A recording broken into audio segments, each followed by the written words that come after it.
There's some people have asked the question of, the way forward, and there are people who are asking the question about what is the way forward in Kashmir, you think? It's a difficult question. No, it's not a difficult question. It's not a difficult question. It's actually an easy question.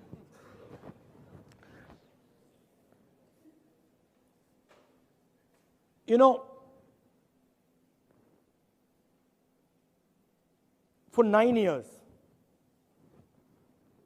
I worked behind the scenes with Prime Minister Manmohan Singh, with Mr. Chidambaram, with Jairam Ramesh, and a large number of people. And we worked silently on Jammu and Kashmir. When we started in 2004, terrorism was rampant in Jammu and Kashmir. By the time we finished in 2013, I went back and I hugged the Prime Minister. And I told him that, one of your biggest successes is the end of violence in Jammu and Kashmir. In 2013, we had basically broken the back of terrorism in Kashmir. And we hadn't done it by giving big lectures and big stories. We hadn't done it by giving big lectures and stories. We had done it silently. I'll tell you how we did it. We did it by holding Panchayati Raj elections.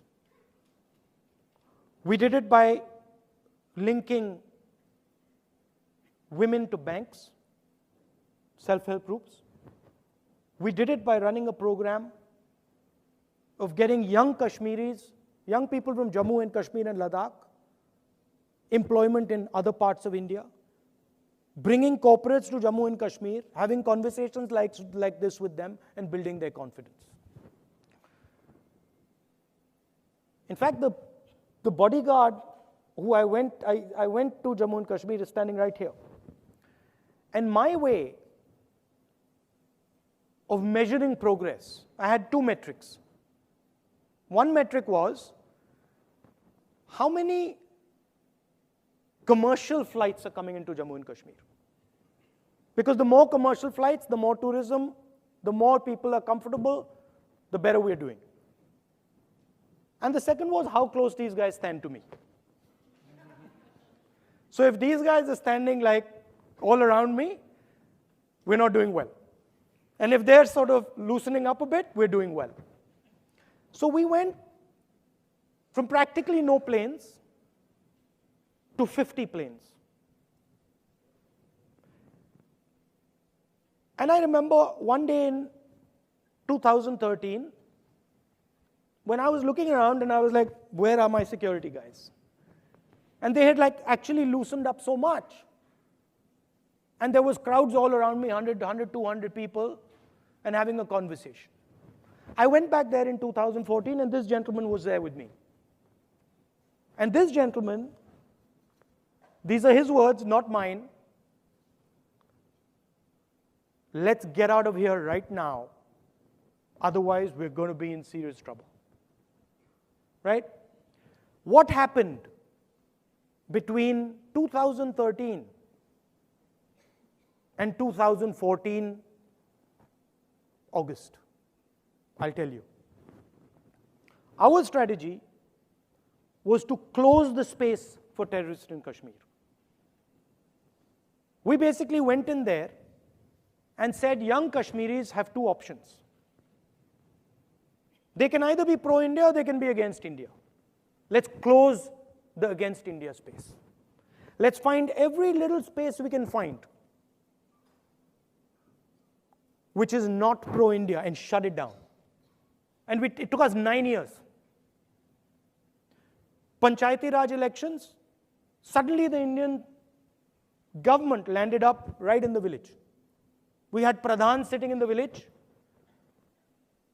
managing budgets of 1 crore, informing us exactly who the terrorists were.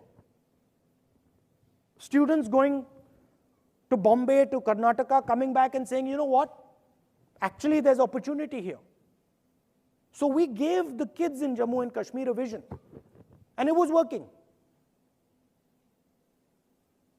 And then in 2014, the Indian government did something that inflicted a huge, huge strategic cost on India. Essentially, there are 4 political parties in Kashmir. There's the BJP on the extreme right. There's the Congress, Nationalist. There's the National Conference. There's the PDP. There's the Hurriyat. And then there's terrorists in Pakistan. The PDP was the instrument that brought young Kashmiri youngsters into the political process. And the day Mr. Narendra Modi made an alliance between the PDP and the BJP, he destroyed the PDP as an instrument that could bring youngsters into the political system. And the day he did that, he massively opened up space for the terrorists in Kashmir, and they came in. And you saw a massive increase in violence. The intelligence guys themselves in Jammu and Kashmir told me that large numbers of the PDP have suddenly gone towards the militants. When you take these strategic decisions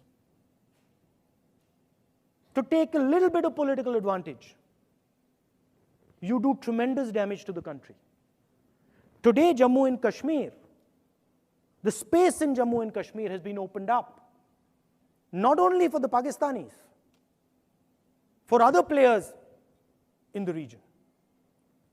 And it is going to impose a massive, massive strategic cost on India. Just one small decision.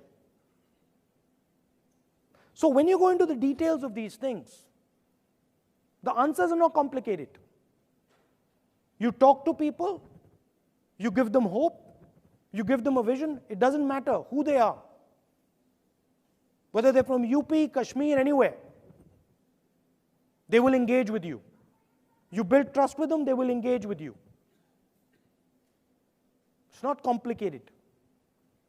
The reason it doesn't happen, those are complicated.